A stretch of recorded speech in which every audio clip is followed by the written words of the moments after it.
আসসালামু আলাইকুম wonderful people. আজকে আরেকটি নতুন গল্প নিয়ে হাজির হয়ে গেলাম আপনাদের সামনে। আর আজকের গল্পের নাম অস্তিত্বের অন্য প্রান্তে। আমার সহকর্মী দেবাশিস দাস সদ্য ট্রান্সফার হয়েছেন শাহজাদপুর বাঘাবাড়ি ব্রাঞ্চে। পাশের গ্রামেই ভাড়া বাড়িতে উঠলেন। ব্রাঞ্চ অফিস থেকে তেমন দূর নয়। দিনগুলি ছিল স্বাভাবিক, কিন্তু রাতের অন্ধকারে এক অদ্ভুত শূন্যতা ঘিরে ধরত তাকে। বাগান ঘেরা সেই বাড়িটির পাশে ছিল এক প্রাচীন শ্মশান, যা বহু বছর ধরে পরিত্যক্ত অবস্থায় আছে। দেবাশিস প্রথম দিকেই লক্ষ্য করলেন, রাতে শ্মশানের পাশ দিয়ে যাওয়া মানেই এক অদ্ভুত ঘ্রাণ, যে ঘ্রাণ মিশ্রিত ছিল ভাঙা পাতা আর আগুন জ্বালানোর ধোঁয়ার সঙ্গে।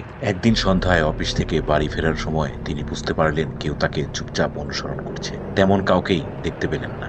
এরপর থেকে একাধিক রাত এমন কাটল, যখনই রাতে ঘুম ভেঙে যায় তখন বাতাসের সাথে ভেসে আসে সেই দুর্বিষহ গন্ধ। প্রতিদিনের মতো সেই শ্মশানের পাশের রাস্তা দিয়ে দেবাশিস বাড়ি ফিরছিলেন, কিন্তু আজকে সেই গন্ধটা আরো তীব্র। কিছুক্ষণ হাঁটার পর দেবাশিস উপলব্ধি করতে পারলেন রাস্তা যেন শেষই হচ্ছে না। দেবাশিস এক দৌড়ে বাড়ির ভেতরে গিয়ে উঠল। পরদিন গ্রামের মসজিদের হুজুরের কাছে গিয়ে দেবাশিস শ্মশানের কথা জানালেন। বৃদ্ধটি বললেন, বছর 10 আগে এই শ্মশানে মানুষ পোড়ানো হতো, কিন্তু 10 বছর যাবৎ এই শ্মশান পরিত্যক্ত অবস্থায় আছে। কেন এই শ্মশান আর ব্যবহার করা হয় না এ সম্পর্কে আমি কিছু জানি না, তবে তুমি যা বললে এরকম ঘটনা এর আগে আমি শুনেছি। আমার কি মনে হয় জানো, এই শ্মশানে যাদেরকে পোড়ানো হয়েছে তাদের মধ্যে কারো কারো আত্মা এখনো শান্তি পায়নি, আর হয়তো তারা আজও এই জায়গায় আছে। ধীরে ধীরে দেবাশিসের রাতের নিদ্রাহীনতা বাড়তে থাকলো। জীবনে প্রথমবার ভয়ে নিজেকে আবসাদগ্রস্ত অনুভব করলেন।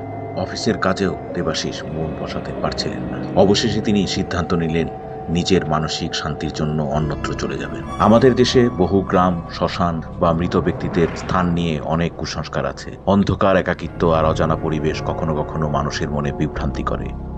যে অনুভূতিগুলি আমরা অতি প্রাকৃতিক বলি, তারা অনেক সময় আসলে আমাদের নিজস্ব মস্তিষ্কের সৃষ্ট ফল। হয় মানেই সবসময় অন্ধকার নয়, কখনো তা হয় সতর্কতার সংকেত, যা আমাদের বারবার বোঝাতে চায় যে এই পৃথিবীটা শুধু জীবিতদের নয়, মৃতদেরও এক নীরব আশ্রয়স্থল। সো লিসেনার, আজকের গল্প এখানেই শেষ করছি। পরবর্তী গল্প শোনার জন্য আমন্ত্রণ রইল। আল্লাহ হাফেজ।